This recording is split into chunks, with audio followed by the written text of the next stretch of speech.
Hello बच्चों, यहाँ पे हम लोग वेव ऑप्टिक्स स्टार्ट करने जा रहे हैं। वेव ऑप्टिक्स का न्यूमेरिकल स्टार्ट करने जा रहे हैं, जिसमें पहला क्वेश्चन आपके सामने दिया हुआ है। देखो, white light consist of wave length from 400 nanometre to 700 nanometre. देखो, ये एयर या फिर वैक्यूम की बात हो रही है।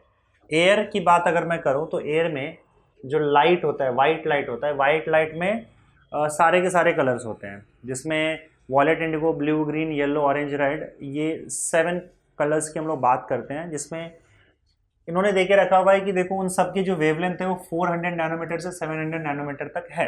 और अब हम जानते हैं कि सबसे ज़्यादा वेवलेंथ रेड लाइट का होता है और सबसे कम वेवलेंथ वॉयलेट लाइट का होता है। इसका मतलब ये जो कलर, ये जो वेवलेंथ है वो सबसे ज़्यादा मतलब रेड लाइट का है और सबसे कम मतलब वॉयलेट का है। तो ये बात एयर की है, या तो एयर बोलो या तो वैक्यूम बोलो, दोनों एक ही चीज़ हम मान सकते हैं फिलहाल इसमें। तो इसमें जो वेवलेंथ है वो क्या है आपका, रेड लाइट का जो वेवलेंथ है वो 700 नैनोमीटर है और वॉयलेट लाइट का जो वेवलेंथ है वो आपका 400 नैनोमीटर है। और उसके अलावा बाकी जितने भी कलर्स है उसके वेवलेंथ इसके बीच में आ जाएंगे। हमको बस एक्सट्रीम कलर्स का वेवलेंथ देके रखा हुआ है। पूछा क्या, what will be the wavelength range seen when white light is pass through glass of refractive index 1.55। अब यही अगर मान लो जो आपका रे है वो अगर पास हो गया किसी ग्लास में, मान लो ग्लास में चला गया, ये एयर था, एयर से ग्लास में चला गया, तो इससे क्या होता है ना कि वेलोसिटी और वेवलेंथ दोनों बदल जाता है। मतलब जब लाइट अपना मीडियम चेंज करता है, एक मीडियम से दूसरे मीडियम में जाता है, तो उसका वेवलेंथ बदल जाता है और उसकी वेलोसिटी बदल जाती है। पहले मीडियम में अगर उसका वेवलेंथ लैम्डा 1 है, दूसरे में उसका लैम्डा 2 है, अगर मान लो ग्लास में लैम्डा 2 है, एयर में लैम्डा 1 है, तो एक्चुअल में क्या होता है ना, इसे अगर मैं ग्लास का रिफ्रैक्टिव इंडेक्स n मान के चलो, रिफ्रैक्टिव इंडेक्स ग्लास का अगर n है तो n का वैल्यू होता है लैम्डा 1 अपॉन लैम्डा 2।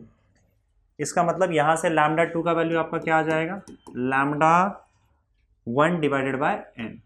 मतलब जो एयर में वेवलेंथ है ग्लास में जाते जाते n टाइम्स कम हो जाता है। n इस ग्लास का रिफ्रैक्टिव इंडेक्स है, n टाइम्स कम हो जाएगा। रिफ्रैक्टिव इंडेक्स का ये फॉर्मूला है, refractive index of glass with respect to air. तो यहाँ पे लैम्डा 2 मतलब ग्लास के अंदर का वेवलेंथ, लैम्डा 1 मतलब एयर के अंदर का wavelength.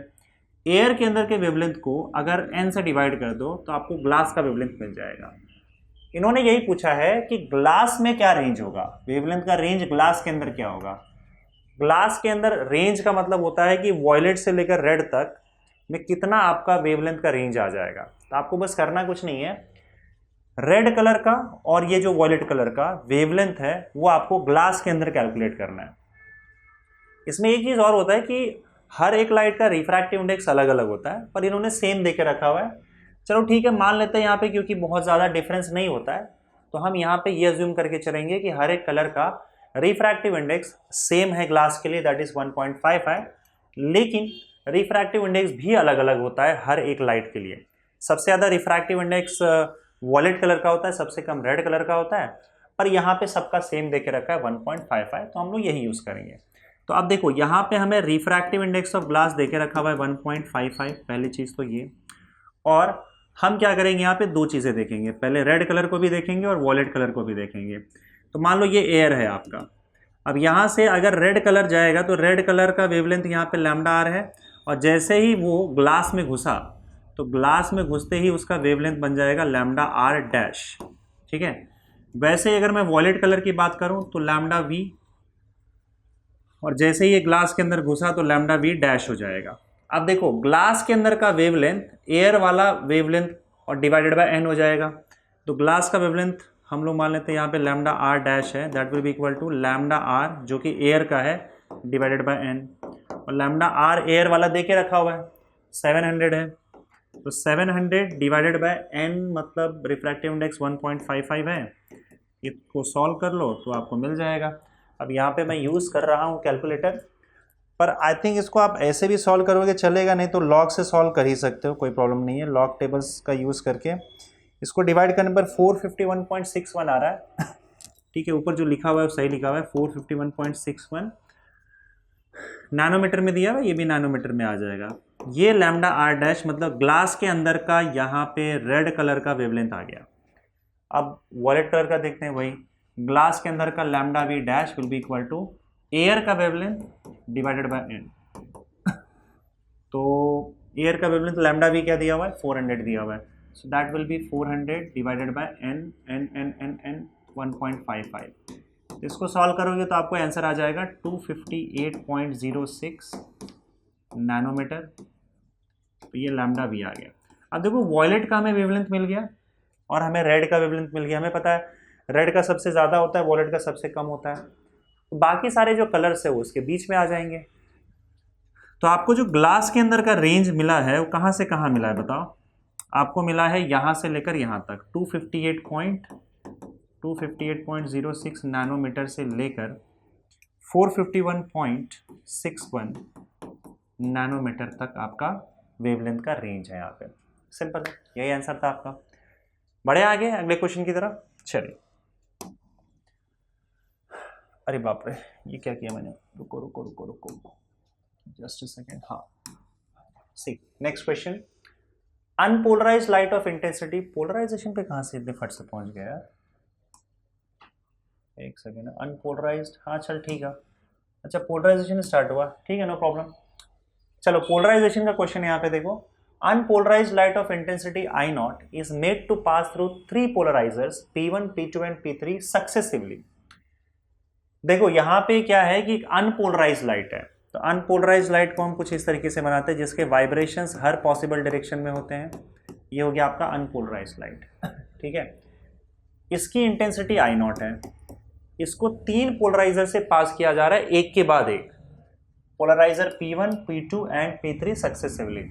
The polarization axis of P2 makes an angle θ1 with that of P1, while that of P3 makes an angle θ2 with that of the P2. ये थोड़ा सा कंफ्यूज कर दिया। What will be the intensity of light coming out of the P3? ठीक है, इसको समझ लेते थोड़ा सा। Polarization axis of P2 makes an angle of θ1 with that of P1. तो मतलब ये है कि जैसे पहला पोलराइजर है यहाँ पे, मान लो पहला पोलराइजर P1 है, तो हमें पता है कि देखो P1 से अगर पास होगा, मान लो इस एक्सिस के अबाउट अगर P1 से पास होगा तो इसका जो पोलराइजर का एक्सिस है उसके अबाउट जो भी इसका वाइब्रेशन होगा वो पास हो जाएगा, बाकी उसके परपेंडिकुलर वाइब्रेशन जो है वो ब्लॉक हो जाएंगे। मतलब इसी को हम क्या करते हैं, 2 पार्ट में डिवाइड कर देते हैं वाइब्रेशंस को, एक वर्टिकल वाइब्रेशंस और एक हॉरिजॉन्टल वाइब्रेशंस में डिवाइड कर देते हैं। पोलराइजेशन का पूरा कॉन्सेप्ट मैंने पढ़ा रखा है, अगर कंफ्यूजन है तो आपको पहले थियरी क्लियर करना होगा, उसके बाद आप यहाँ पे आ सकते हो तो समझ में आएगा। तो एक वाइब्रेशंस इस प्लेन में, एक वाइब्रेशंस वर्टिकल में, तो वर्टिकल वाला वाइब्रेशंस पास हो जाएगा, हॉरिजॉन्टल वाला ब्लॉक हो जाएगा। तो अगर ये अनपोलराइज्ड I नॉट है तो यहाँ आते आते इसकी इंटेंसिटी I नॉट बाई 2 हो जाएगी। एक पोलराइजर से अनपोलराइज्ड लाइट की आधी इंटेंसिटी खत्म हो जाती है, क्योंकि एक प्लेन का वाइब्रेशन ब्लॉक हो जाता है, दूसरा वाइब्रेशन पास हो जाता है।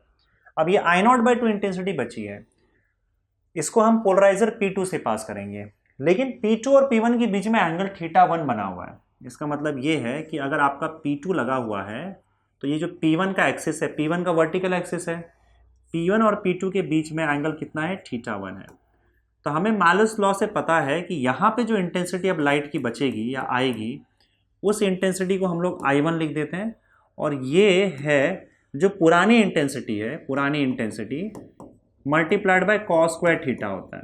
ये लॉ है, मैलस लॉ है। अगर आप देखोगे तो नई इंटेंसिटी इज इक्वल टू पुरानी intensity into cos square theta. तो ये आप देख लेना यहाँ पे मैलस लॉ, यहाँ पे एक कॉन्सेप्ट हमने पढ़ा था, उस मैलस लॉ के हिसाब से जो नई इंटेंसिटी यहाँ पे I1 आएगी, दिस इज I1 इंटेंसिटी, वो पुरानी intensity multiplied by cos square θ1 होता है, ठीक है, क्योंकि θ1 एंगल बना रहा है। अब आगे बढ़ते हैं।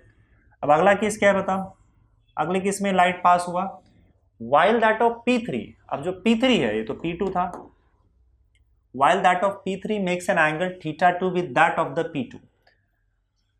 अब इसके साथ θ2 एंगल बनाया जा रहा है, समझ रहे हो ना। तो ये आपका ये जो P2 है, P2 के साथ अब यहाँ पे θ2 एंगल बना रहा है। तो इससे जो भी लाइट पास होगा, तो एक काम करते हैं, इसको अब सीधा कर देते हैं। मतलब आप ऐसे समझ लो कि इसके और इसके, इसको मैं यहाँ पे ले आता हूँ। अब इससे जो पास होगा तो इसका जो तुम्हारा पोलराइज़र है और ये वाला जो पोलराइज़र है, ये वाला P2, तो ये P2 है और ये क्या है, P3 है, इसके बीच में जो एंगल बन रहा है वो θ2 बन रहा है, ठीक है। मतलब P3 और P2, while P3 makes an angle θ2 with that of P2, तो अब ये तो P2 मैंने ऐसे लिख दिया यहाँ पे, उसके बाद P3 उससे और एंगल θ2 बना रहा है। तो अब हमें ये देखना है कि इससे कितना लाइट बाहर आ रहा है, I1 बाहर आ रहा है। अब इससे जब बाहर आएगा तो फिर से मालूस लॉ के हिसाब से इधर जो इंटेंसिटी बचेगी अपने पास वो क्या बचेगी, I2 बचेगी मान लेते हैं, एंड दैट इज पुरानी इंटेंसिटी I1, पुरानी इंटेंसिटी कितनी थी, I1 थी, पुरानी इंटेंसिटी I1 और कॉस स्क्वायर, इस बार एंगल कितना है दोनों पोलराइजर के बीच में θ2। आपको दोनों पोलराइजर के बीच में एंगल देखना होता है, जिस पोलराइजर से लाइट पास हो रहा है तो ये, और जो पोलराइजर बाद में जिससे लाइट पास हुआ, दोनों के बीच में एंगल θ1 था। अब ये पोलराइजर ऑलरेडी θ1 पे था, उसके बाद उसके साथ θ2 बनाया गया है, तो इन दोनों पोलराइजर के बीच में तो एंगल θ2 हुआ ना। तब इससे पहले जो इंटेंसिटी थी I1, उसका क्या हुआ, यहाँ पे cos स्क्वायर फाई मल्टीप्लाई कर दोगे, cos स्क्वायर θ मल्टीप्लाई करोगे, जहां पे θ इन दोनों के बीच का एंगल होगा। ये है आपका मैलस लॉ। अब यही हमारा लास्ट की इंटेंसिटी है, तो यहाँ पे आप एक क्या कर सकते हो ना, I1 का वैल्यू यहाँ से उठा के डाल दो, I0/2 cos square θ1 cos square θ1, और यहाँ पे cos स्क्वायर θ2 तो था ही, तो ये आपका आंसर आ गया I0/2। मतलब हमने I0 से स्टार्ट किया था और फाइनली हमारा जो दो पोलराइजर है उसके बाद जो लास्ट में इंटेंसिटी बचा वो कितना बचा, I0/2 cos square θ1 cos square θ2, ठीक है। वैसे ये क्वेश्चन मेरे हिसाब से न्यूमेरिकल में पूछना मेरे हिसाब से तो नहीं लगता है, वो तो डायरेक्टली मुझे लगता है एक पार्ट पूछ लेंगे यहाँ पे कि भाई आपका जैसे ये पोलराइजर है, ये दूसरा पोलराइजर है, मैं यहाँ पे आपको क्लियरली बता देता हूँ, थोड़ा सा कॉम्प्लिकेट हो गया, इतना कॉम्प्लिकेट नहीं करेंगे वो लोग। तो मान लो आपकी इंटेंसिटी I0 है यहाँ पे, तो यहाँ पे सीधा सीधा क्या हो जाएगा, I0/2 हो जाएगा, और फिर लास्ट में जो इंटेंसिटी बचेगी वो I0/2, ये लास्ट में intensity, final intensity will be I0/2 cos square, इन दोनों के बीच में अगर θ बन रहा है तो cos स्क्वायर θ हो जाएगा। तो हो सकता है वो क्या करेंगे, आपको इनिशियल इंटेंसिटी दे देंगे और उसके बाद फिर एंगल दे देंगे दोनों पोलराइजर के बीच में, और आपको बताएंगे, पूछेंगे कि भाई फाइनल इंटेंसिटी क्या है। इसमें उसके बाद वापस से उन्होंने तीसरा पोलराइजर भी लगा दिया, ये थोड़ा सा कॉम्प्लिकेट हो गया।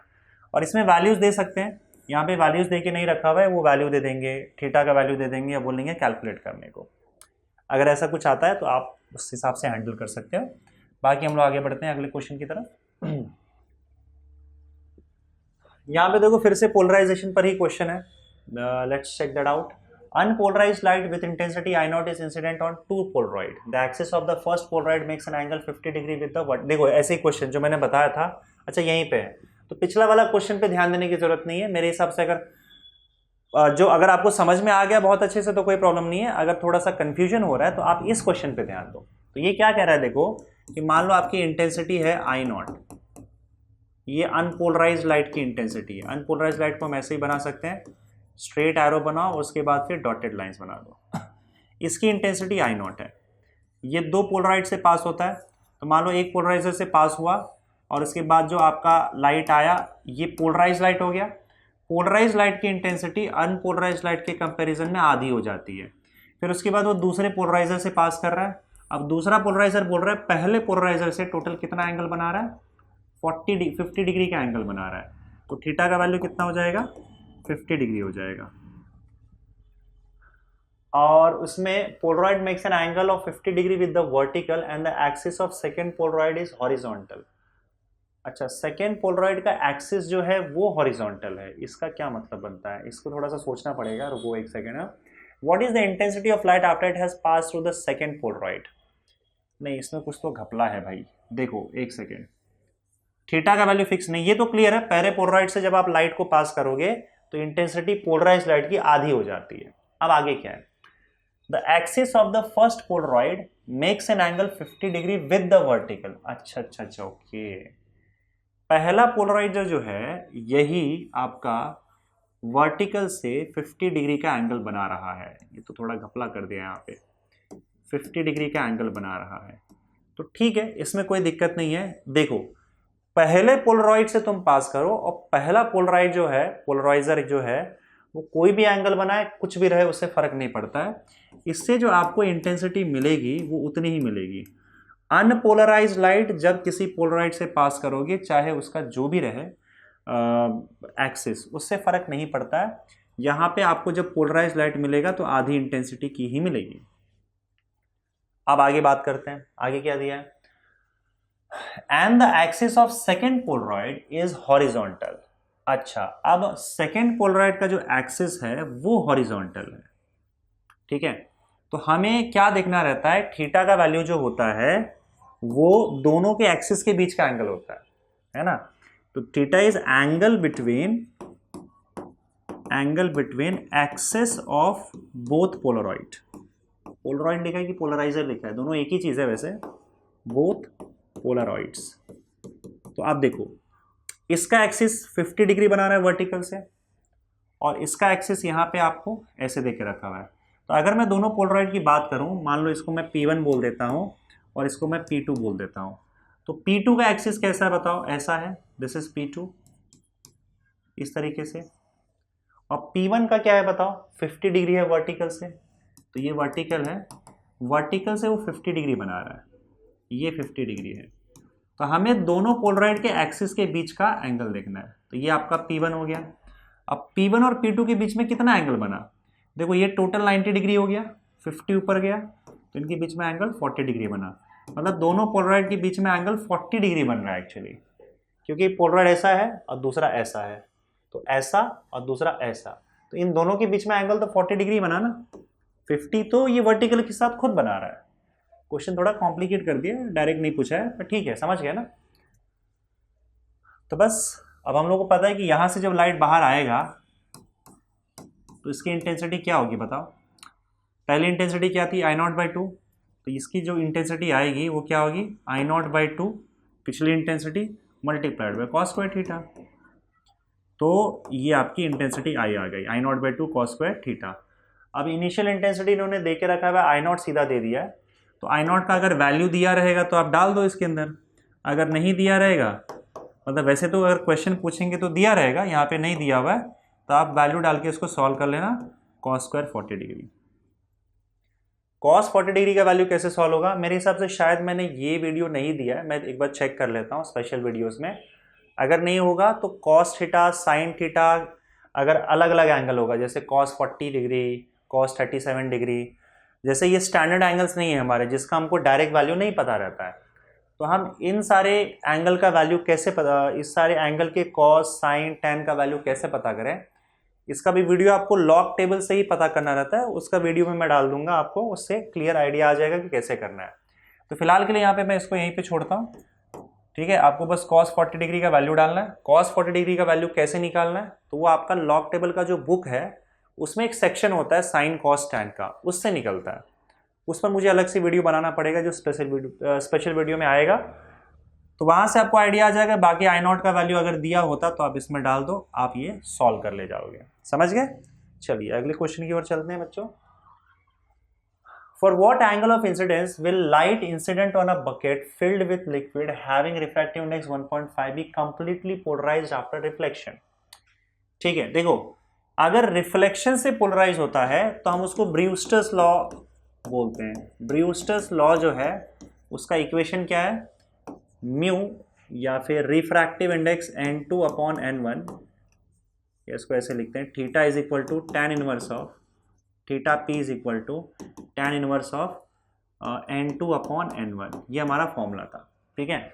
तो अब यहाँ पे देखो कि ये हमारा फर्स्ट मीडियम होगा जिसका रिफ्रैक्टिव इंडेक्स N1 है, और ये हमारा सेकंड मीडियम होगा जिसका रिफ्रैक्टिव इंडेक्स N2 है, और यहीं से जो रिफ्लेक्टेड रे होता है वो कंप्लीटली पोलराइज्ड होता है अगर आपका एंगल ऑफ इंसिडेंस जो है, एंगल ऑफ इंसिडेंस जो है, उस एंगल ऑफ इंसिडेंस के लिए आपका जो रिफ्लेक्टेड लाइट है अगर वो कंप्लीटली पोलराइज्ड हो गया तो इस एंगल ऑफ इंसिडेंस को हम लोग पोलराइजिंग एंगल बोलते हैं। तो हमें एक्चुअली यही थीटा पी पता करना है, इनके हिसाब से हमको ढूंढना क्या है, थीटा पी। ये वो एंगल ऑफ इंसिडेंस है जिसको पोलराइजिंग एंगल बोलते हैं, ठीक है। जिसके बाद अगर आप रिफ्लेक्टेड लाइट को देखोगे तो रिफ्लेक्टेड लाइट कंप्लीटली पोलराइज्ड हो जाता है इस एंगल ऑफ इंसिडेंस के लिए, वही हमको ढूंढना है। अब ये किसके लिए दिया हुआ है, रिफ्रैक्टिव इंडेक्स 1.5 यहाँ पे, ठीक है। तो इसका रिफ्रैक्टिव इंडेक्स देके रखा हुआ है 1.5। आपका जो भी बकेट फील्ड ऑफ वाटर, मतलब ये वाटर है, तो वाटर का रिफ्रैक्टिव इंडेक्स 1.5 दिया हुआ है, ठीक है।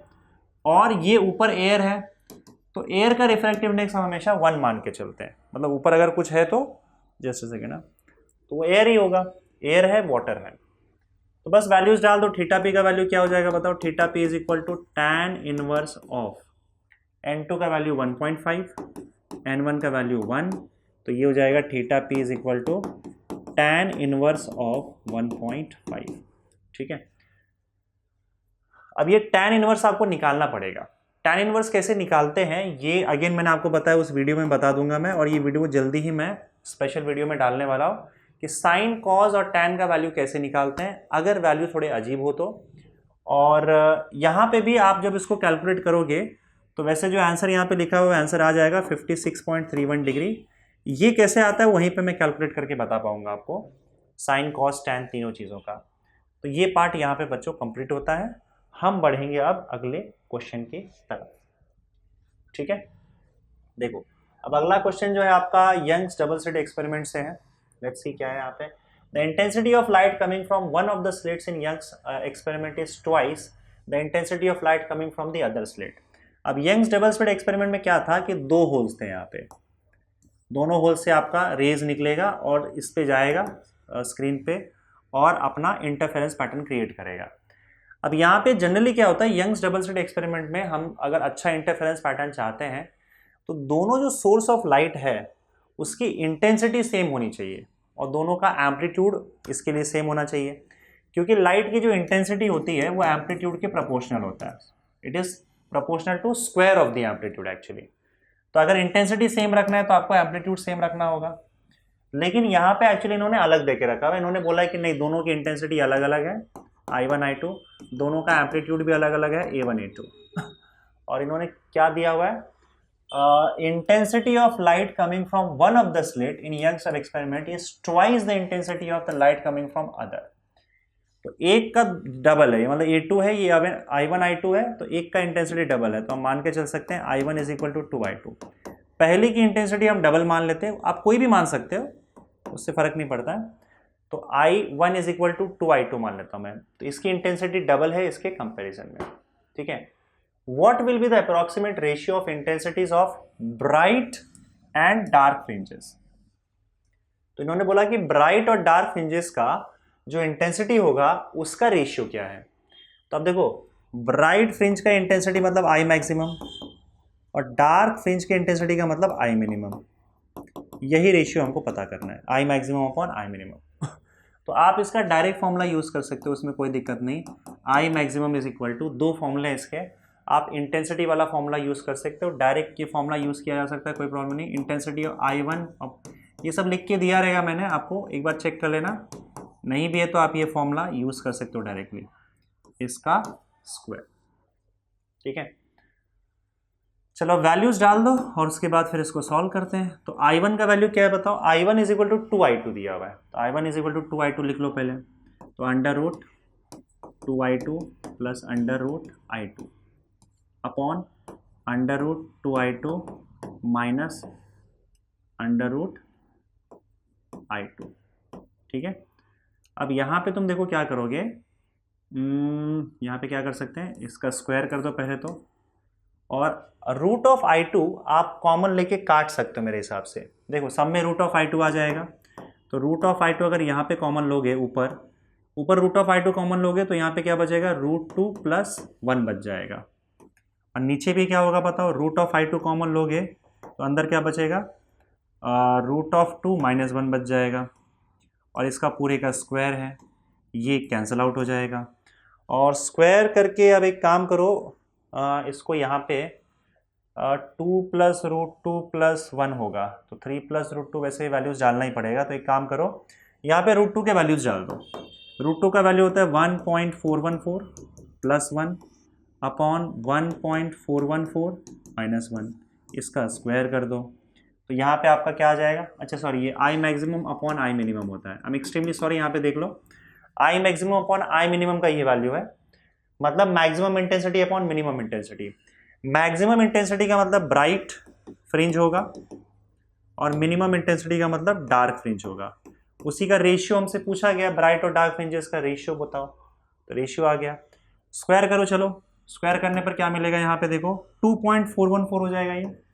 2.414 का स्क्वायर डिवाइडेड बाय, या एक काम करो 2.414 अंदर ही रहने दो, 2.414 डिवाइडेड बाय 0.414 और इसका स्क्वायर।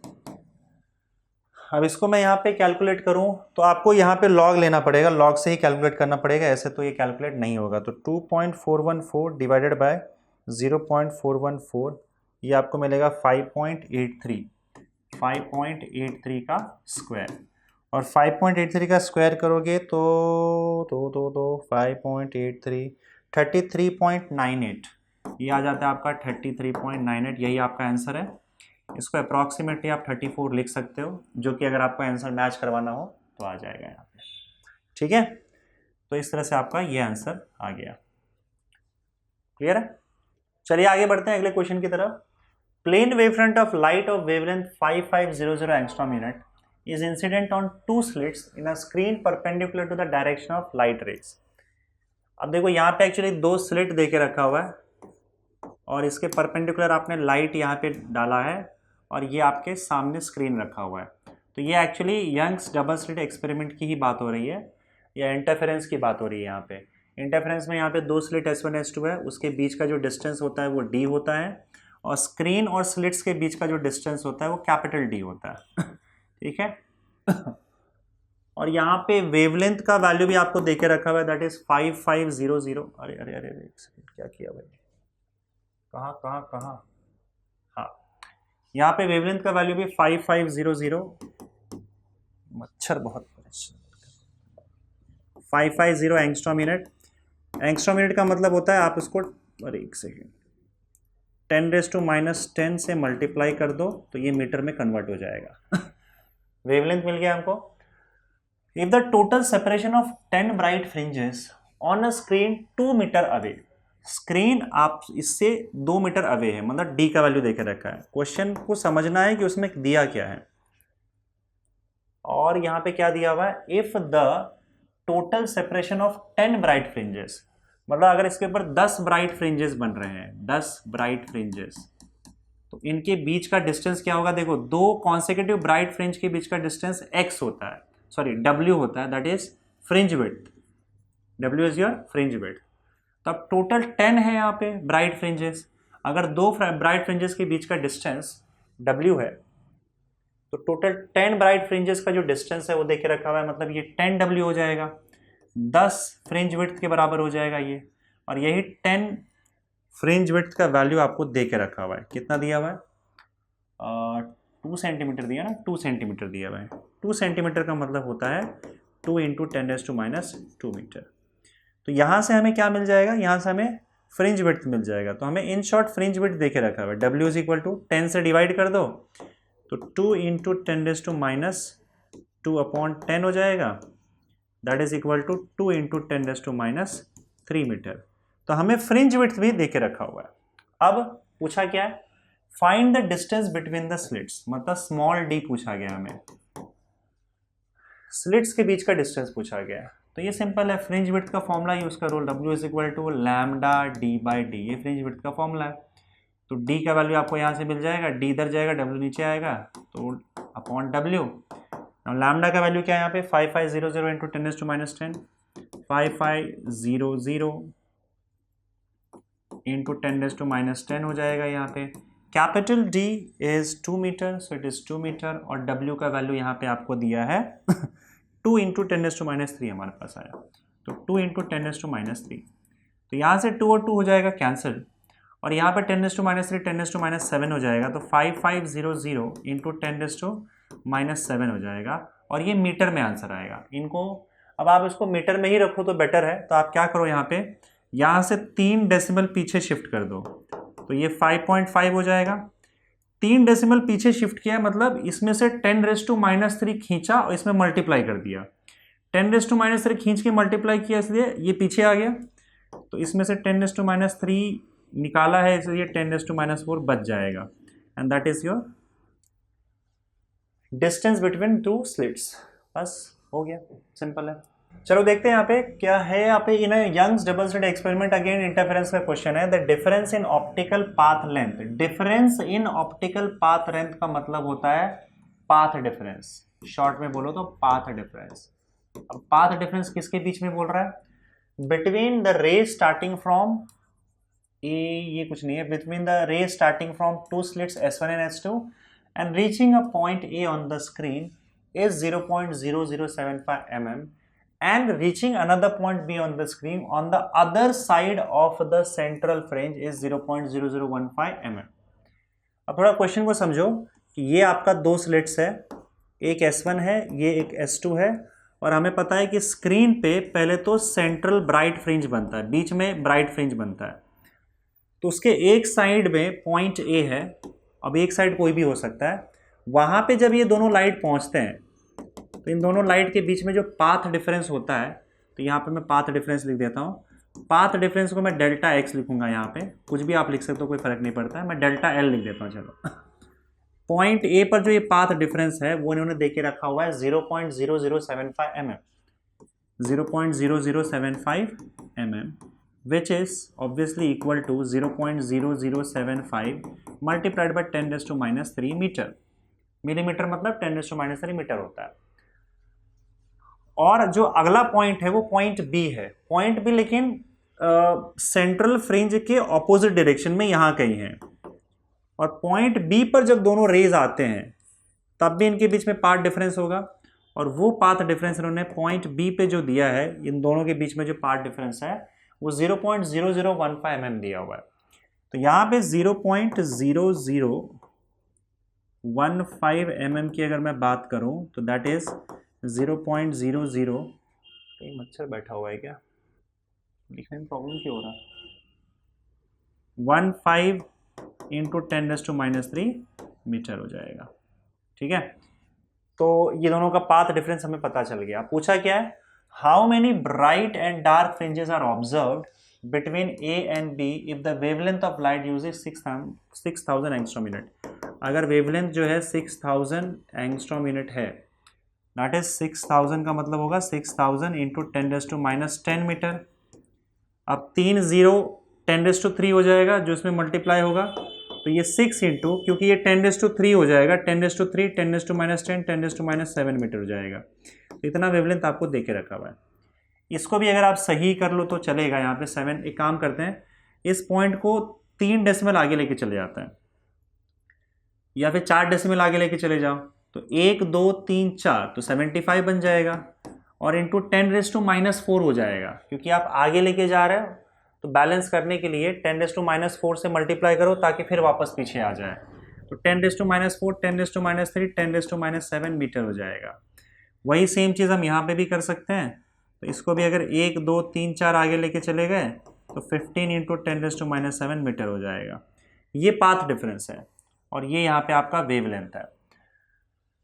ए पर पाथ डिफरेंस, बी पर पाथ डिफरेंस। बोला ये गया है कि ए और बी के बीच में कितने ब्राइट फ्रिंजेस बन रहे हैं और कितने डार्क फ्रिंजेस बन रहे हैं।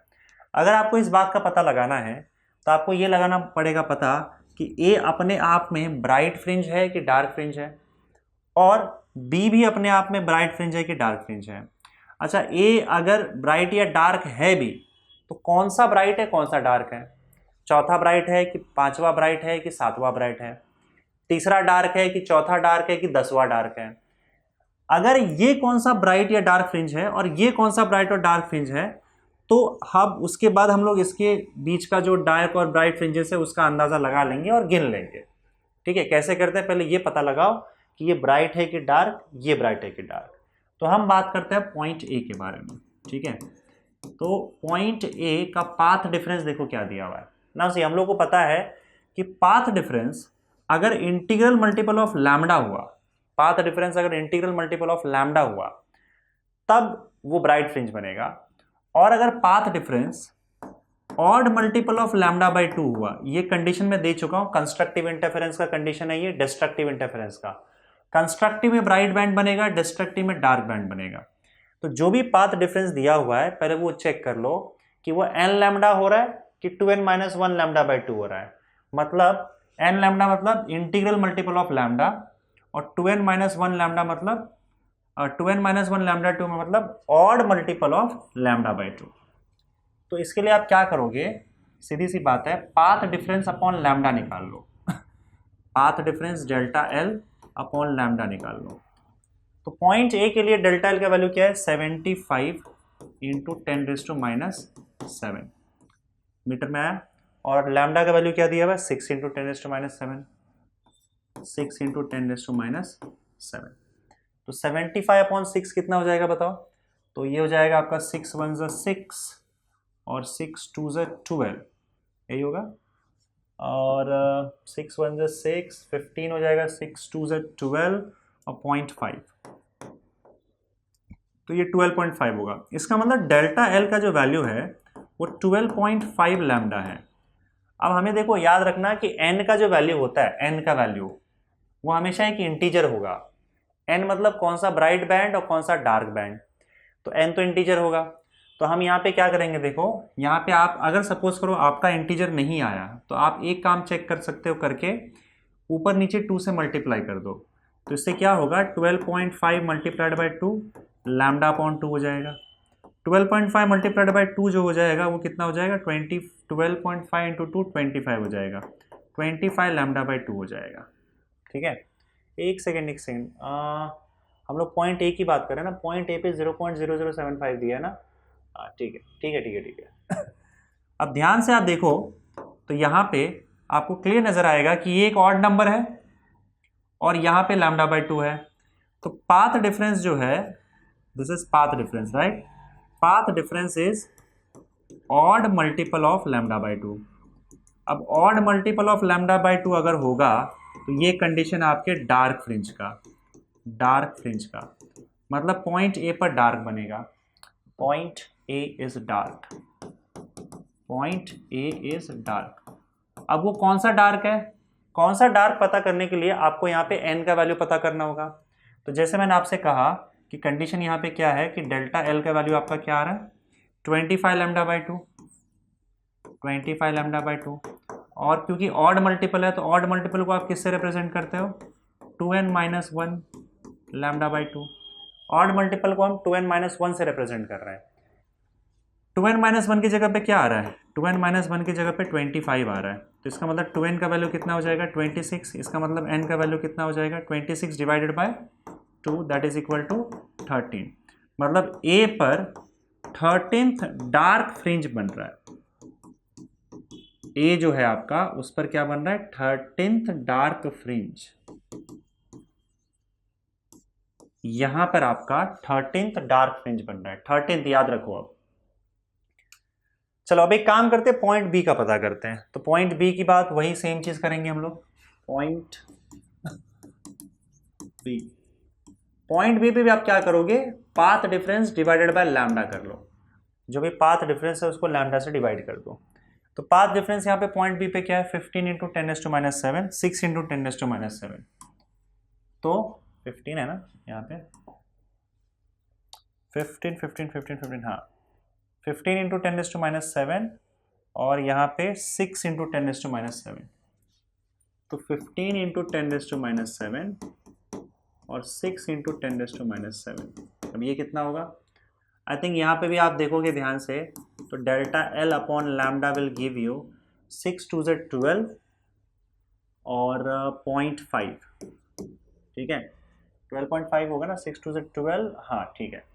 तो यहाँ पे फिर से आप देखो कि delta L is equal to 2.5 lambda आ गया, यहाँ पे फिर से क्या आ गया, इंटीजर नहीं है, ऊपर नीचे 2 से मल्टीप्लाई कर दो, 2 अपॉन λ/2।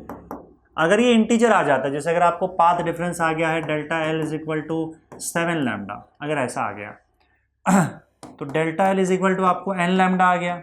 n तो इंटीजर है, कुछ भी हो सकता है, 1 2 3 4 5 6 7 8 कुछ भी। तो अगर आपको डायरेक्टली इंटीजर आ जाता है, पॉइंट में आंसर नहीं आता है, तो इसका मतलब ये ब्राइट फ्रिंज बन जाएगा ऐसे केस में। लेकिन यहाँ पे फिलहाल कैसा ना कि आपको इंटीजर नहीं आ रहा है, तो हमने ऊपर नीचे 2 से मल्टीप्लाई कर दिया। तो ऐसे केस में 2.5 इंटू 2 कितना हो जाएगा, 5 हो जाएगा, 5 λ/2 हो जाएगा। This is delta L. Again odd multiple है, ऑड मल्टीपल है, इसका मतलब क्या, आपका डार्क फ्रिंज ही बनेगा। कौन सा डार्क फ्रिंज बनेगा? तो इसे कंपेयर करो। Delta L is equal to 5 lambda by 2, delta L is equal to 2n minus 1 lambda by 2। तो 2n माइनस 1 की जगह पे क्या आ रहा है? 2n माइनस 1 की जगह पे 5 आ रहा है। तो 2n इज इक्वल टू क्या हो जाएगा? यहाँ जाके 6 हो जाएगा। तो n का वैल्यू 6 डिवाइडेड बाई 2, इसका मतलब n का वैल्यू यहाँ पे 3 आ गया। इसका मतलब पॉइंट बी जो है अगेन वो थर्ड डार्क फ्रिंज है, थर्ड डार्क फ्रिंज। ठीक है, अब सिचुएशन को समझते हैं। तो यहाँ पे आपका स्क्रीन है और हमें पता है कि बीचों बीच आपका ब्राइट फ्रिंज ही बनेगा। तो मेरे ब्राइट फ्रिंज ही बनेगा आपको। उसके अलावा पॉइंट ए जो है यहाँ पे आपका 13th डार्क बन रहा है, 13th डार्क बन रहा है, 13th डार्क बन रहा है। और पॉइंट बी पर आप देख सकते हो आपका थर्ड डार्क बन रहा है, थर्ड डार्क बन रहा है। अब सुनो, अगर बीच के ब्राइट को छोड़ दिया जाए तो आपका क्या स्टार्ट होगा बताओ? Dark bright, dark bright, dark bright. समझ गए? तो फर्स्ट डार्क फिर सेकेंड ब्राइट, फर्स्ट ब्राइट, मतलब ब्राइट फ्रिंज जो बीच वाला है ना उसको छोड़ दो। तो स्टार्टिंग किससे होगी भाई? डार्क से होगी। एक डार्क, फिर उसके बाद एक ब्राइट आ जाएगा, है ना। उसके बाद फिर दूसरा डार्क, दूसरा ब्राइट हो जाएगा। और फिर यहाँ पे आपका तीसरा डार्क आया, तो तीसरा ब्राइट जो है वो इसके बाद आएगा। समझे? तो यहाँ पे आप देखो, पहला डार्क, फिर उसके बाद पहला ब्राइट, उसके बाद दूसरा डार्क, फिर आपका दूसरा ब्राइट। इतना क्लियर हो गया? फिर आपका तीसरा डार्क आ गया यहाँ पे, और फिर उसके बाद तीसरा ब्राइट आएगा। तो अब यहाँ पे टोटल कितने हो गए बताओ? तो यहाँ पे अगर मैं यहाँ पे क्लियर देख रहा हूँ कि अगर थर्ड डार्क है तो उससे पहले 2 डार्क है और 2 ब्राइट है ना। नीचे में अगर आप देखोगे तो 2 डार्क और 2 ब्राइट ब्राइट बने 3 है तो 2 2 बन रहे हैं।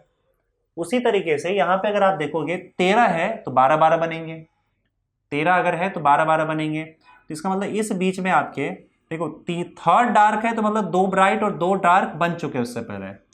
अगर 13th डार्क है तो इसका मतलब क्या? सिचुएशन वही रहेगा, ब्राइट है यहाँ पे तो डार्क से ही स्टार्टिंग होगी। तो यहाँ पे 12 डार्क और 12 ब्राइट बनेंगे, राइट। और उसके अलावा एक जो बीच में ब्राइट बैंड है वो भी है।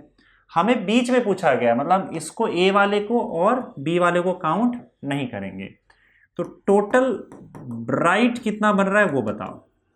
टोटल ब्राइट अगर देखोगे तो यहाँ पे टोटल ब्राइट 12 है, ऊपर नीचे 2 है और प्लस बीच में 1 है, तो कितना हो गया? 15 हो गया। और टोटल डार्क कितना होगा बताओ? तो टोटल डार्क जो होगा वो ऊपर 12 है और नीचे 2 है, तो टोटल 14 डार्क फ्रिंजेस हो गए। तो टोटल ब्राइट फ्रिंजेस 15 है, टोटल डार्क फ्रिंजेस 14 है। ठीक है, आई थिंक आंसर भी इन्होंने वही देके रखा हुआ है, 15 ब्राइट एंड 14 डार्क फ्रिंजेस। तो ये देखो डिफिकल्ट नहीं है, लेकिन हो सकता है आपको लगे यहाँ पे आप एक एक करके आराम से करोगे तो क्लियर स्टेप है, आपको कुछ करना नहीं है। पाथ डिफरेंस जो दिया है उसको लैम्डा से डिवाइड कर दो। अगर यहाँ पे डेसिमल में नंबर आता है जनरली वो 0.5 में ही आंसर आएगा, तो आपको ऊपर नीचे 2 से मल्टीप्लाई कर देना है। और अगर ये ऑड नंबर बना मतलब डार्क ही बनेगा। कई बार ये डायरेक्ट नंबर आ जाएगा, मैंने बताया ऐसा भी हो सकता है। Delta L is equal to 12 lambda आ गया। अगर 12 लैम्डा आ गया इसका मतलब इंटीग्रल मल्टीपल ऑफ लैम्डा हो गया, n लैम्डा हो गया। तो सीधा सीधा n का वैल्यू 12, और ऐसे केस में ये ब्राइट फ्रिंज बनेगा। अगर डायरेक्ट नंबर आ गया है, इंटीजर आ गया है, तो ब्राइट फ्रिंज बनेगा। कौन सा ब्राइट फ्रिंज? 12वां ब्राइट फ्रिंज। समझ गए? और अगर सपोज करो आपका 0.5 में, मतलब डेसिमल में आया है और डेसिमल में जनरली 0.5 में ही आंसर आएगा, तो आपको ऊपर नीचे 2 से मल्टीप्लाई करना है। तो लैम्डा बाई 2 का ऑड मल्टीपल बन गया तो डार्क आ जाएगा। यहाँ पे दोनों केस में डार्क ही आ रहा है, तो उस हिसाब से हमने बाद में अंदाजा यहाँ पे लगा लिया कि इसके बीच में कितने ब्राइट और कितने डार्क बनेंगे। अच्छा, ये वाला पार्ट भी बीच में ही आता है, तो ब्राइट यहाँ पे एक एक्स्ट्रा इंक्लूड हो जाएगा जो मैंने यहाँ पे इंक्लूड करके रखा हुआ है। I hope the situation is clear, right. Next question बच्चों देखो यहाँ पे क्या है। A double slit arrangement produces, again Young's double slit experiment है, इंटरफेरेंस का है। Interference fringes for sodium light, जिसका वेवलेंथ देके रखा है 589 नैनोमीटर। तो हम लाइट का वेवलेंथ लिख देते हैं 589 नैनोमीटर। का मतलब होता है 589 मल्टीप्लाइड बाय 10⁻⁹ मीटर। नैनोमीटर मतलब 10⁻⁹ metre, which are 0.2 degree apart. अब देखो यहाँ पे एंगल के टर्म्स में आपको इंटरफेरेंस फ्रिंजेस का सेपरेशन दिया है। इंटरफेरेंस फ्रिंजेस का सेपरेशन का मतलब होता है कि फ्रिंज विड्थ की बात होती है, पर यहाँ पे उन्होंने एंगल के टर्म्स में दिया हुआ है। एंगल के टर्म्स में अगर आपको सेपरेशन देके रखा है तो हम इसको एंगुलर फ्रिंज सेपरेशन बोलते हैं या एंगुलर फ्रिंज विड्थ बोलते हैं। तो अब एंगुलर फ्रिंज विड्थ आपको देके रखा है, यहाँ पे ध्यान से देखना, एंगुलर फ्रिंज विड्थ, या इसी को हम बोल देंगे एंगुलर फ्रिंज सेपरेशन, दोनों एक ही चीज है। तो ये शुरुआत का एंगुलर फ्रिंज सेपरेशन आपको θ1 देके रखा हुआ है, कितना, 0.2 डिग्री। इसका क्या फॉर्मूला होता है हम यहाँ पे चेक करेंगे, अभी फिलहाल समझ लो कि एंगुलर फ्रिंज सेपरेशन 0.2 डिग्री देके रखा है। Now what is the angular fringe separation if the entire arrangement is immersed in water. अगर पूरे सेटअप को, जो आपका एक्सपेरिमेंटल सेटअप है इंटरफेरेंस का, उसको पानी के अंदर अगर डुबो दिया जाए तो यहाँ पे फ्रिंज सेपरेशन या एंगुलर फ्रिंज विड्थ जो है वो बदल जाएगा। तो जो नया वाला एंगुलर फ्रिंज विड्थ है वो क्या है, ये पूछा गया है। क्यों बदलेगा ये भी देखते हैं, पहले एंगुलर फ्रिंज विड्थ का हम फॉर्मूला निकाल लेते हैं। वाटर का रिफ्रैक्टिव इंडेक्स आपको देके रखा हुआ है 1.33। तो लेट्स से कि होता क्या है यहाँ पे। सबसे पहली चीज तो ये कि अगर सपोज करो आपका स्लिट्स है यहाँ पे, और स्लिट के बाद आपका यहाँ पे इंटरफेरेंस होगा, इंटरफेरेंस से क्या होगा, आपका कुछ ना कुछ यहाँ पे फ्रिंज विड्थ होगा। जैसे दो ब्राइट के बीच का डिस्टेंस या दो डार्क के बीच का डिस्टेंस जो भी होगा वो आपका फ्रिंज विड्थ W कहलाता है, ठीक है। अच्छा, इन दोनों के बीच में जो डिस्टेंस होता है स्क्रीन और सोर्स के बीच में, ये सोर्स है और आपका ये स्क्रीन है, इनके बीच का जो डिस्टेंस होता है वो कहलाता है आपका कैपिटल D। नाउ सी, ये दोनों इतने नज़दीक होते हैं क्योंकि फ्रिंज विड्थ जो होता है काफ़ी कम होता है, इतना बड़ा नहीं होता जो दिख रहा है यहाँ पे, बहुत कम होता है फ्रिंज विड्थ। तो अगर मैं मान लो यहाँ से एक पॉइंट यहाँ ड्रॉ कर दूँ, लाइन यहाँ ड्रॉ कर दूँ, एक लाइन यहाँ ड्रॉ कर दूँ, तो मैं इन दोनों लाइंस को ऑलमोस्ट इक्वल मान सकता हूँ और इन दोनों का वैल्यू मैं D और D मान सकता हूँ, क्योंकि देखो इसमें और इसमें ज़्यादा डिफरेंस नहीं है। अगर ये W बहुत ही छोटा हो जाए, W का वैल्यू बहुत ही छोटा हो जाए, और फिर मैं इसको ऐसे इस तरह से मिला दूँ, इन दो पॉइंट्स को ऐसे मिला दूँ, बहुत ही छोटा है, मिला दूँ, तो ऑलमोस्ट D के इक्वल ही होगा। तो मैंने क्या किया, इसको D मान लिया, इसको D मान लिया। और यहाँ पे अब आपको क्या करना है, देखो इसको मान लेना एक सर्कल का आर्क, इसको आपको सेंटर मान लेना है, और ये इमेजिन करो कि ये आर्क है पूरे सर्कल का, और उस सर्कल का, ध्यान से देखना, उस सर्कल का ये पॉइंट हो जाएगा सेंटर और ये हो जाएगा रेडियस, और इसके बीच में जो एंगल बनेगा ना, यहाँ पे स्लिट्स पर इसके बीच में जो एंगल बनता है ये होता है आपका एंगुलर सेपरेशन या एंगुलर फ्रिंज सेपरेशन। तो एंगुलर फ्रिंज सेपरेशन का फॉर्मूला क्या बनेगा, अगर आपको थीटा रेडियन में चाहिए, इन रेडियन थीटा का वैल्यू क्या होता है, arc length divided by radius, ये ध्यान रहे, arc length divided by radius. तो आप डायरेक्ट फॉर्मूला यूज कर सकते हो, आपको इतना कुछ करने की जरूरत नहीं है। आर्क लेंथ क्या हो जाएगा बताओ, ये रहा, इसको आर्क माना हम लोगों ने W को, और रेडियस क्या है आपका D है।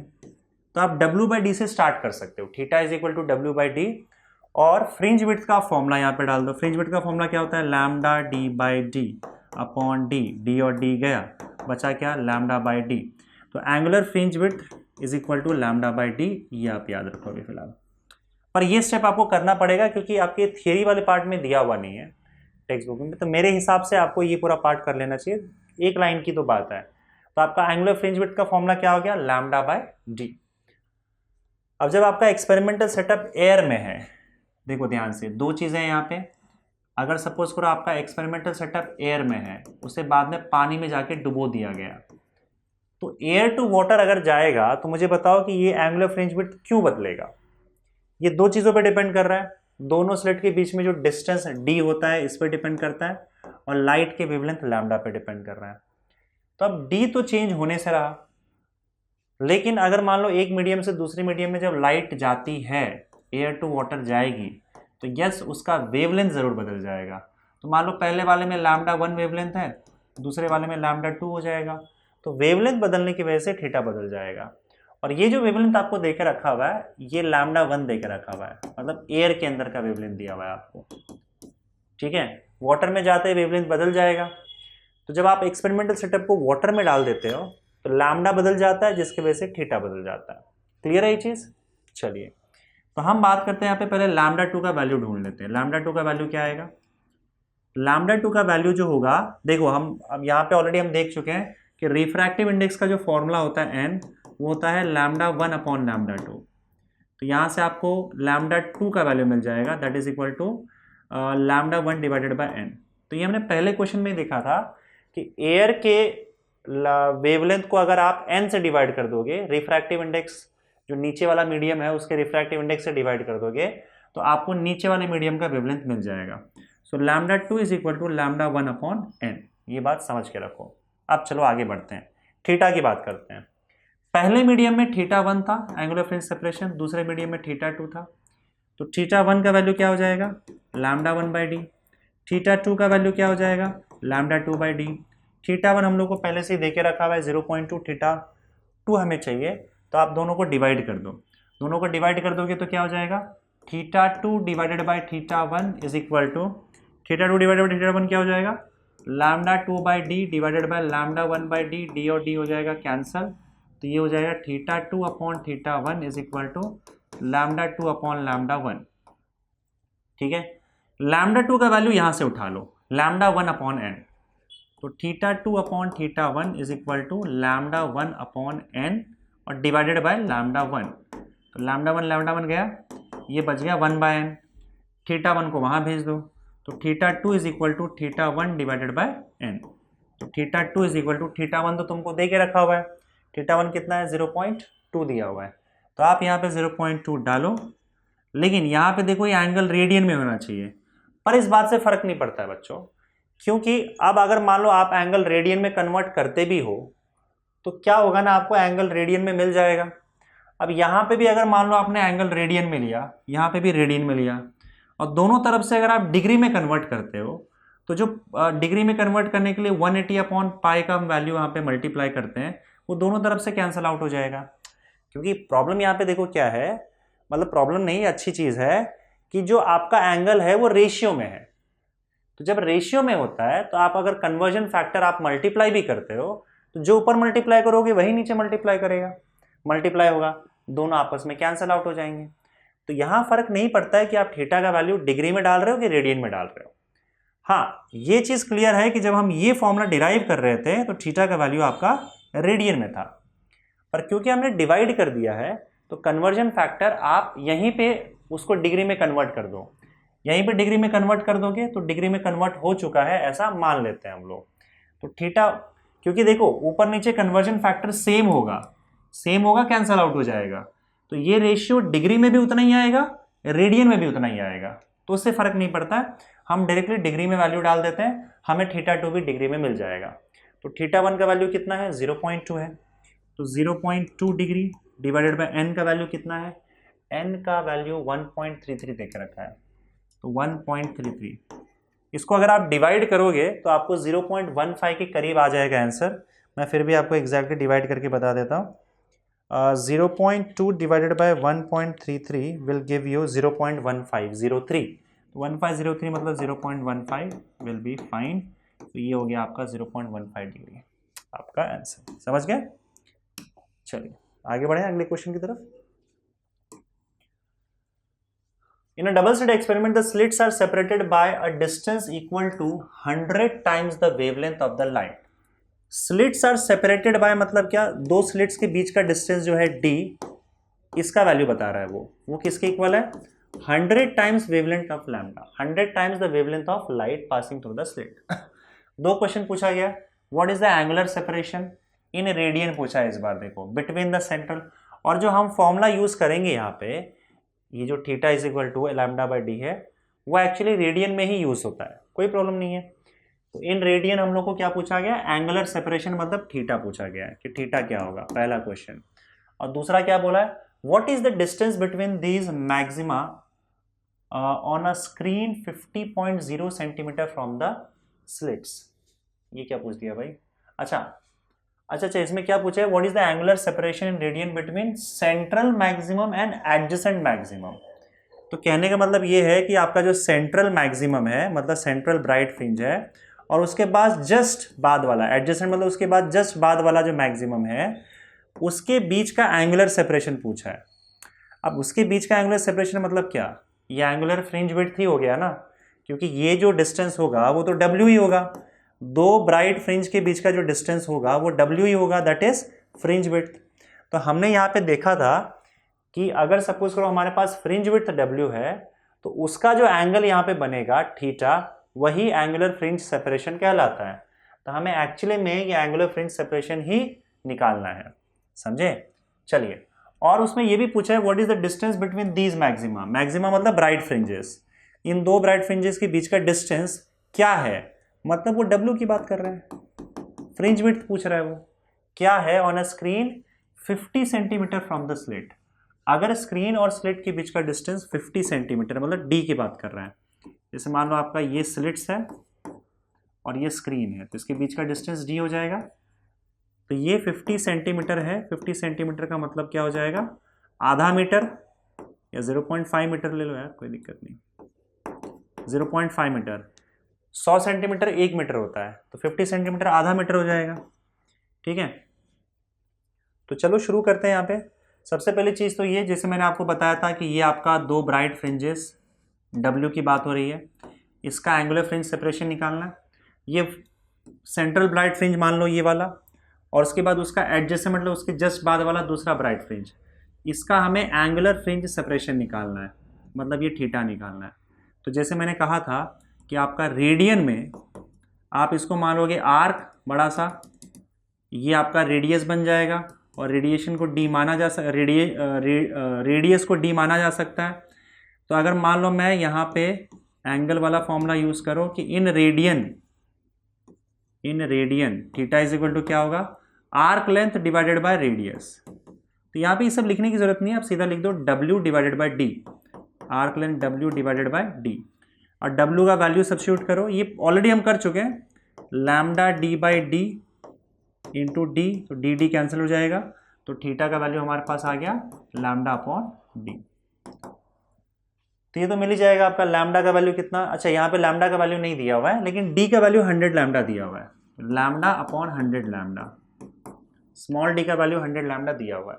ठीक है, तो लैम्डा लैम्डा कैंसिल आउट हो जाएगा, 1/100 कितना होता है 0.01 रेडियन, आंसर आपका रेडियन में ही आएगा।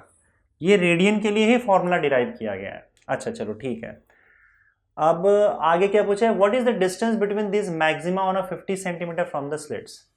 डिस्टेंस बिटवीन मैक्सिमा मतलब ये डब्ल्यू पूछा है, फ्रिंज विड्थ, तो डब्ल्यू का फॉर्मूला क्या होता है, lambda D by D, lambda D by, या एक काम करो आप इधर से निकालो, थीटा तो हमें पता है ना, तो W is equal to theta D, W is equal to theta into D हो जाएगा।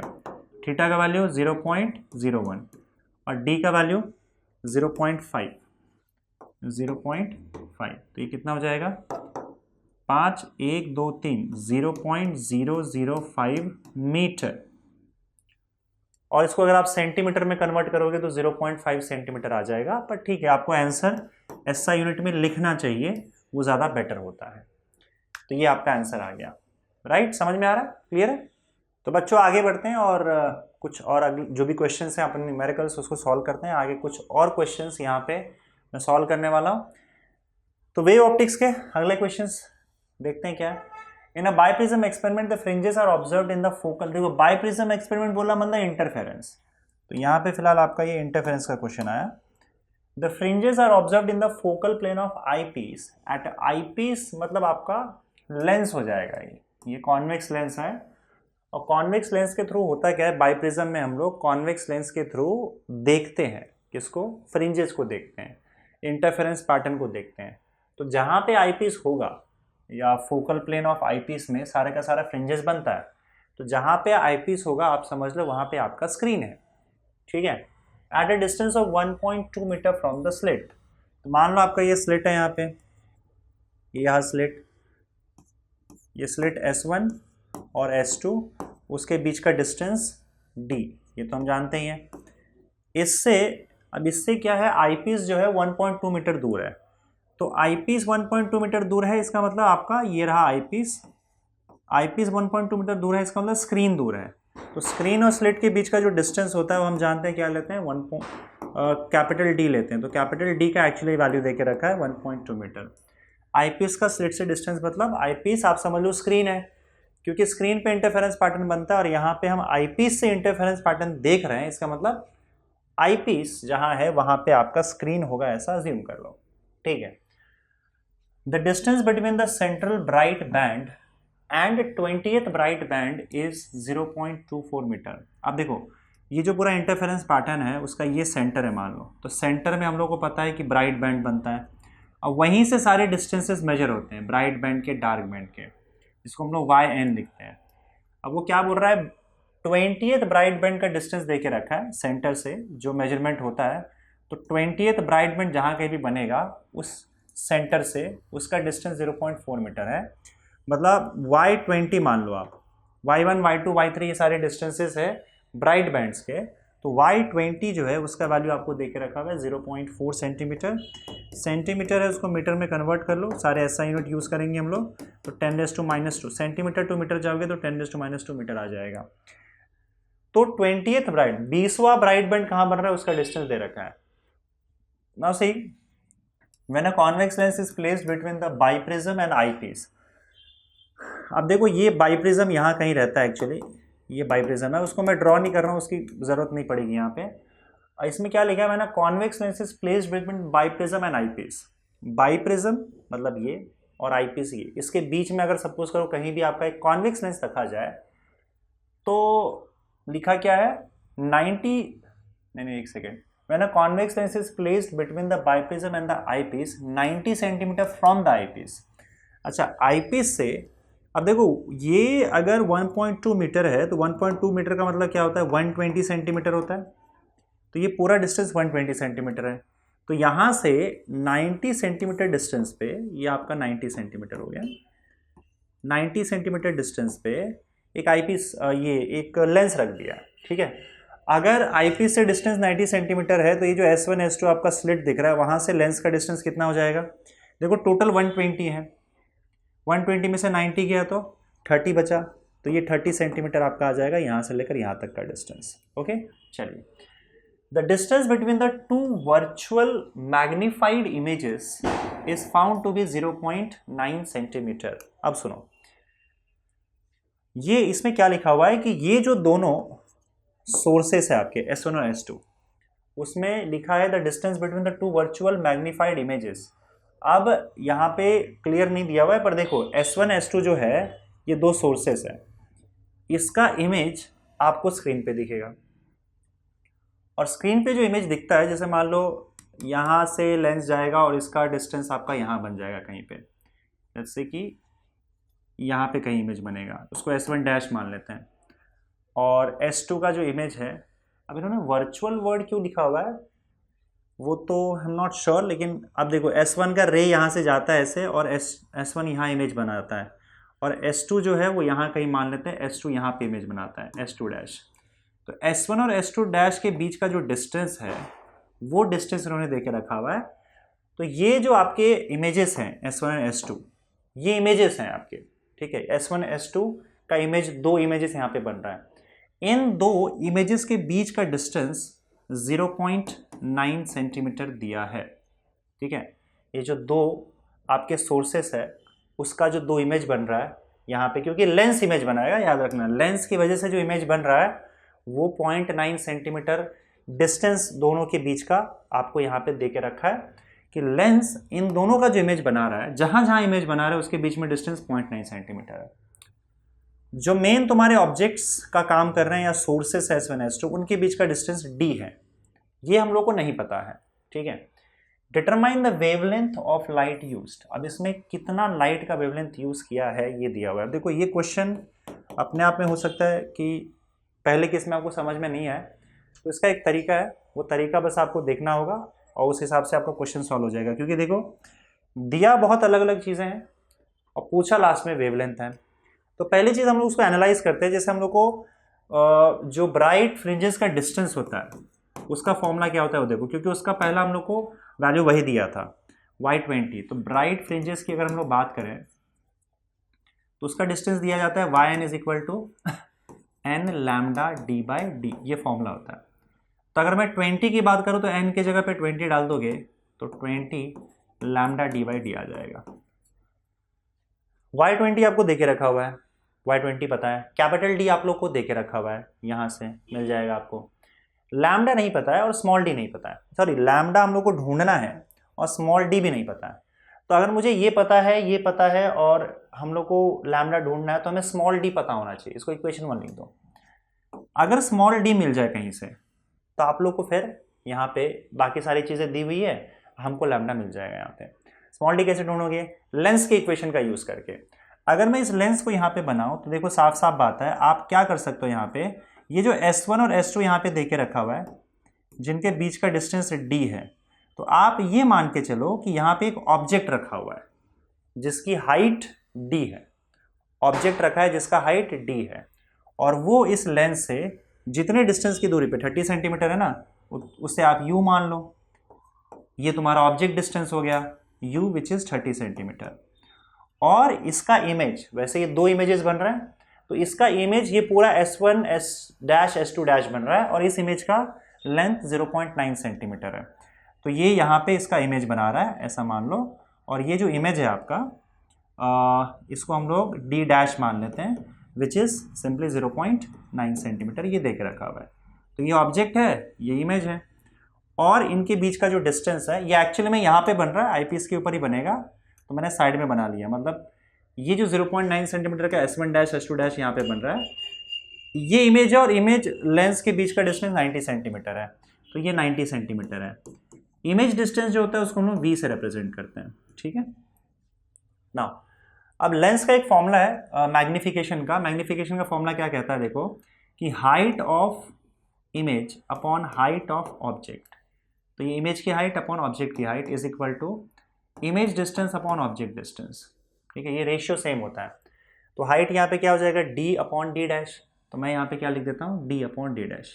ये आपका लेंस की प्रॉपर्टी है ये, कि हाइट ऑफ इमेज यानी कि d dash upon height of object d is equal to, ये मैग्निफिकेशन का फॉर्मूला होता है, मैग्निफिकेशन m का formula, height of image upon height of object is equal to image distance upon object distance. तो d dash का value तो पहले से हमको पता है 0.9, d का वैल्यू हम लोग को ढूंढना है, वही ढूंढना था। v का वैल्यू आपको 90 दिया हुआ है, 30 दिया हुआ है, 90 अपॉन 30, तो ये चला जाएगा, ये 3 हो जाएगा।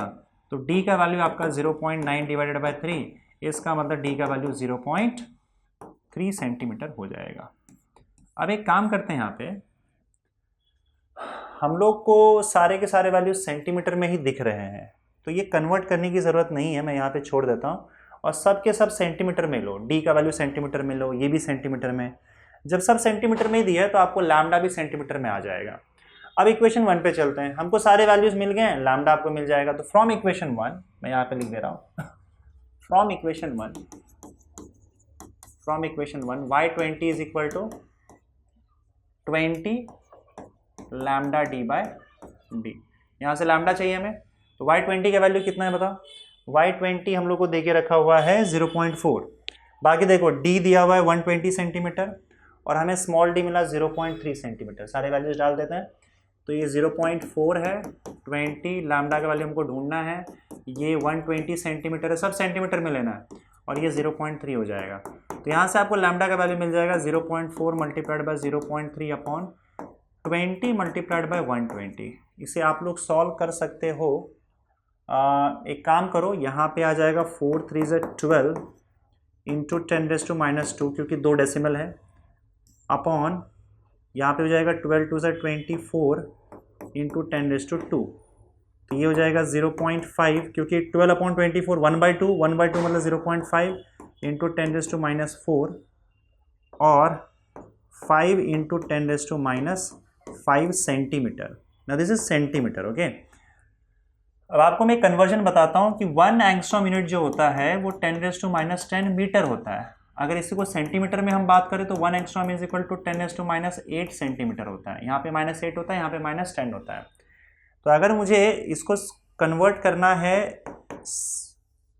एंगस्ट्रॉम यूनिट में, जो कि देख के रखा हुआ है, जो कि उसकी ज़रूरत नहीं पड़ेगी, आप उसको मीटर में भी कन्वर्ट कर सकते हो, मीटर में कन्वर्ट करके एसआई यूनिट में छोड़ सकते हो, पर अगर एंगस्ट्रॉम यूनिट में मुझे इसको लाना ही है तो मैं इसको कन्वर्ट कर सकता हूँ। अब इस पर मैं 3 जीरो बढ़ा दूंगा, 1 2 3, तो यहाँ पे -8 हो जाएगा। 10⁻⁸ centimetre will be equal to angstrom unit, तो एंगस्ट्रॉम यूनिट में कन्वर्ट हो गया।